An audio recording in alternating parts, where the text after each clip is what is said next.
All right, I'll move on without further ado to our next speaker and then let John know wherever he is. We'll go straight into the panel from there in the interest of time. I did tell a fib, in the spirit of open disclosure, I did tell a fib this morning unintentionally. I said there was going to be no more video speakers and I was wrong. We're about to have another one. So cross your legs again or whatever you did. Our next speaker is Professor Susanna Every-Palmer, a psychiatrist from New Zealand, Head Department of Psychological Medicine at the University of Otago, involved in Equally Well New Zealand, and the chair of the New Zealand Wellington. National Committee. And we're certainly living up to our reputation. There's a gale force winds outside, so if you're hearing some background noise, who is starting now? So I'll sit down. Lee, could you just give me another thumbs up so that I can check that people can hear and see the slides all right if this is working? Yeah. Great. So my name's Susanna Every-Palmer and I am an academic psychiatrist and chair of the New Zealand branch of the College of Psychiatrists. I am talking in my role as a long-term fan and supporter of Equally Well Aotearoa. However, I'm not part of the backbone team, so I'm about the fourth understudy to give this presentation and a late ring-in due to people being on leave or unavailable. But that's put me in the position of being in a bit of an observer seat, and although the core team have provided me with slides, I do have a bit of rogue content with some comments I'd like to make at the end about my observations from this ringside seat over the last years that we've had Equally Well New Zealand. So often across the Equally Well collaborative, our discussions have focused on the issues we are trying to address, but this presentation is instead focusing on the how we have worked together in New Zealand. So my hope is that you'll leave with a better understanding of the collective impact of Equally Well in Aotearoa and how this applies to the collaborative, as well as new energy for taking Equally Well forward over the next 5 years. So the beginnings of Equally Well, this was almost a decade ago, I think, and it started with a meeting of leaders from key non-government mental health and addiction sectors, and they were together and were talking about untimely, preventable early deaths of people in contact with mental health services. And this was something that people felt quite strongly about, and I wasn't there, but I understand there was a bit of banging of fists on the table and declaring this was not acceptable, and if this was the case, something needed to be done about it. And that was the genesis for a partnership between Platform and Te Pou, which was to seed the Equally Well movement and develop a whole new set of friends connected by the common aim of addressing physical health inequities and an urgent call to action.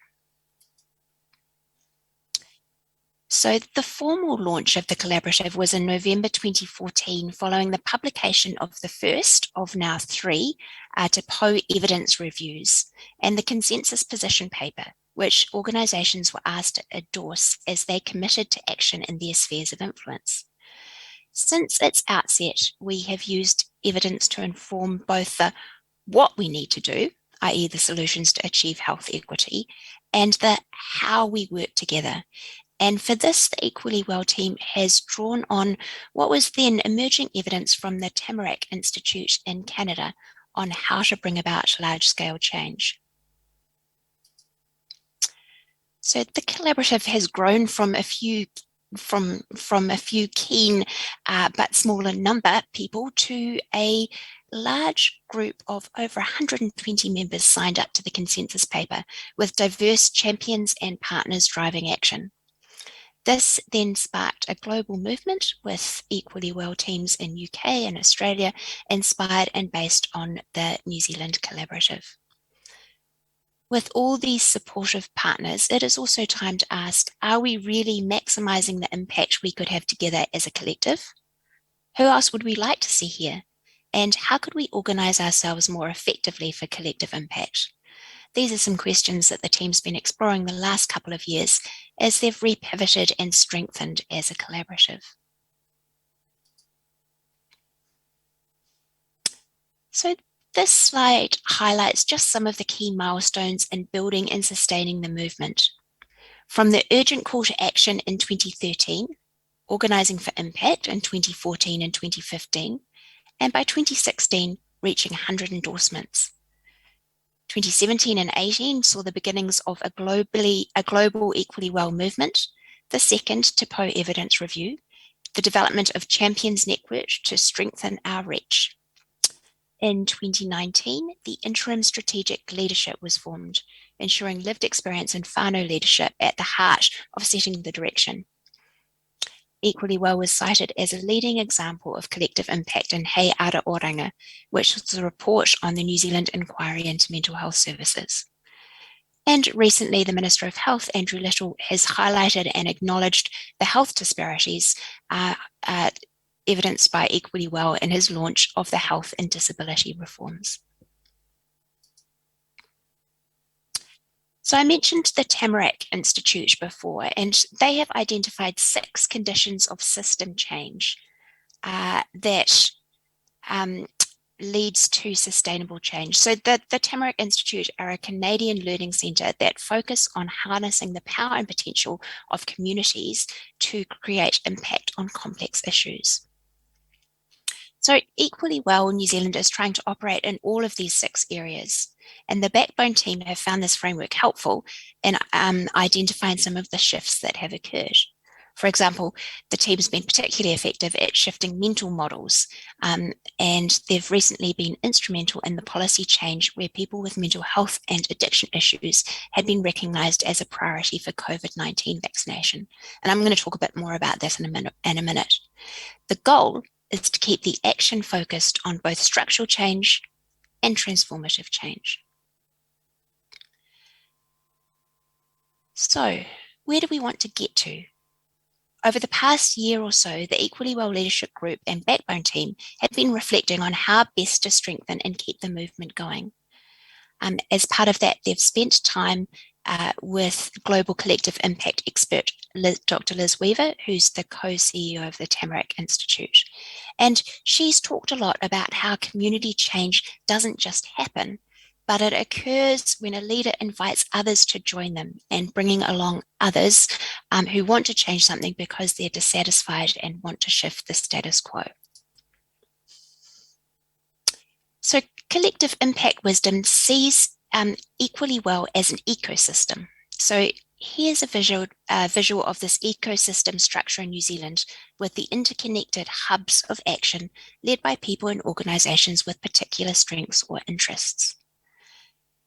Equally Well New Zealand is working on making the hubs of action interconnected and communicating well across the collaborative. The infrastructure needed for a collaborative, such as Equally Well, is defined by a set of 5 conditions. These are the conditions to achieve collective impact: a common agenda, shared measurement, mutually reinforcing activities, continuous communication, and backbone support. This approach has been used very successfully globally in the past 10 years or so to bring about change in communities. Studies suggest that the more of these conditions that are in place, the greater the impact. One thing that is very clear is to bring change through collective impact, infrastructure support is crucial. As the new ecosystem emerges for Equally Well, new infrastructure is being developed to guide and support the group into the future. This includes a new collaborative leadership group and a strengthened backbone team. The role of the backbone support team is to look out for connections between partners, disseminate information, check that everyone is on track, and nudge us to keep the momentum going. TIPO, Platform, and the WISE Group have supported the backbone team with staff time over the past 8 years. MBAT are also funding 1 day a week for marketing and communications, and that probably added up to about 1.5 FTE.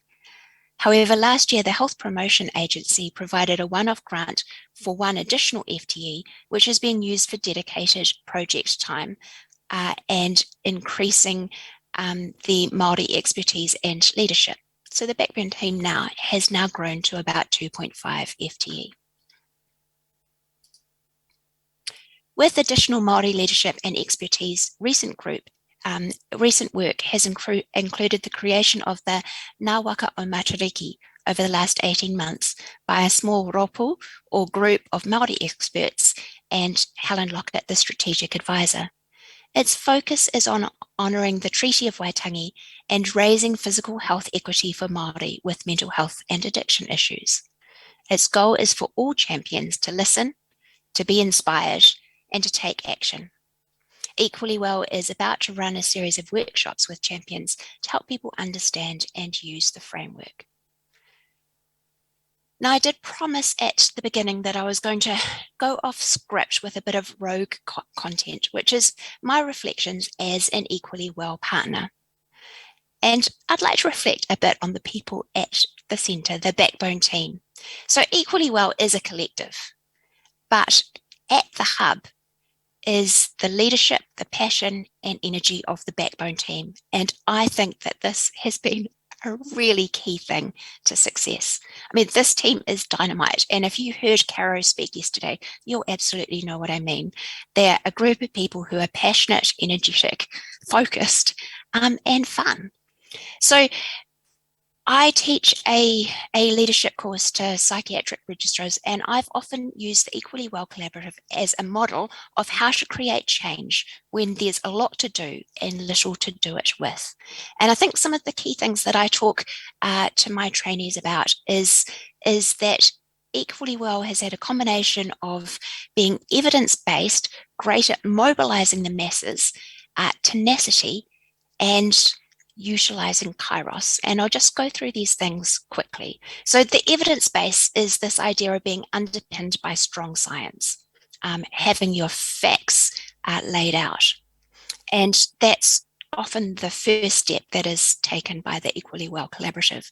Secondly, mobilizing the masses. You can make louder music in a choir than singing solo. And I've often called this the Lockett approach after Helen Lockett, the strategic leader, who is so great at empowering and encouraging others to build this collective of what she terms multiple people making multiple changes on multiple levels. Then tenacity. This is identifying the core messages and putting them on repeat and keeping going. And Kairos is an ancient Greek word which means the right, critical or opportune moment. And Equally Well New Zealand is very good at recognising a kairotic moment and seizing it.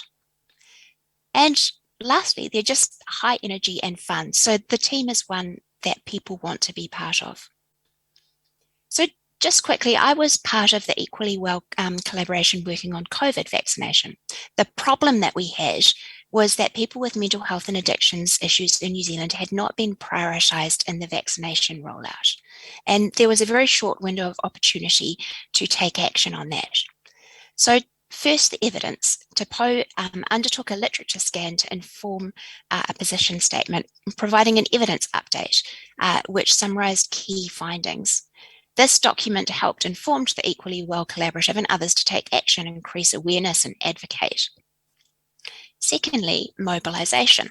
So the Equally Well Backbone team convened a group of expert advisors who were chaired by Dr. Helen Lockett to develop a position statement and make recommendations to the Ministry of Health's policy team developing the vaccination sequencing framework. This was then widely shared with partner organisations. As always with Equally Well, those with lived experience were front and centre. Next, the tenacity. The same message was set to repeat with different messengers taken in different ways. So this included meetings with the minister, conversations with the ministry, an editorial in the New Zealand Medical Journal, advocacy from partners organisations. And this combined work was effective with the late addition of people with mental health and addictions issue to eligibility for the Group 3 rollout, which meant that they had access to COVID vaccinations earlier. Further perseverance in tracking vaccination data, and this is displayed here with a comparison of the rest of the community in grey and people with mental health and addictions issues by DHB in purple, was used to advocate for more support for tangata whaiora to access vaccination, and media and supporting partners were used to help disseminate this message. And lastly, Kairos. The Equally Well group seized the momentum to advocate for a broader equity, such as access to antivirals, which has been successful, and a subsidised influenza injection, which is still a work in progress. So this presentation was supposed to finish by me thanking the partners and the broader Equally Well community, and those thanks are well deserved, so thank you.